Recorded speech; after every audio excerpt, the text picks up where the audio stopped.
Samsung just unveiled the Galaxy Z Flip, its second folding phone. This phone's big improvement over foldables to date is the use of a glass screen, and it definitely feels a whole lot nicer. Before that, please make sure that you subscribe our channel and hit the like button. Thank you. I really can't emphasize enough how different the Z Flip feels from the Galaxy Fold and the Motorola Razr. It is very much refined, with no creaking, a more solid-feeling hinge, and just a smoother action throughout. I'm not 100% sold on having the hinge provide so much resistance. A lot of other drawbacks to early foldables have been improved here. The gap around the hinge is still there, but smaller.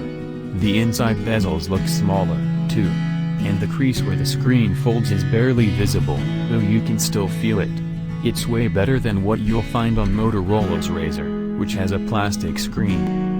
The tiny front-facing screen is absolutely adorable. If you double-press the power button, which doubles as a fingerprint sensor, you can launch the selfie camera and see yourself. More practically, it can be used to show the time and some notifications.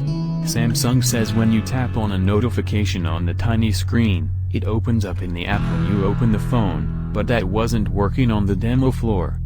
Samsung's reasoning for making the hinge so stiff is that you can set the phone down at an angle and do split-screen things. I think this is of dubious usefulness, but we'll see which software supports it. I was able to test it with Google Duo video chatting and with you.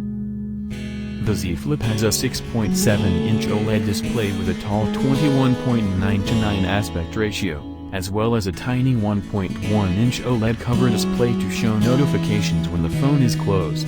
Inside is a Snapdragon 855 Plus, 8GB of RAM, 256GB of storage, and a 3,300 mAh dual battery. There are two 12-megapixel cameras on the back, a regular wide-angle and an ultra-wide-angle, and on the inside is a 10-megapixel selfie camera that's cut out in the top of the display. The Z Flip supports wireless charging and runs a customized version of Android 10. Notably, the phone does not support 5G, unlike the new Galaxy S20 series of phones.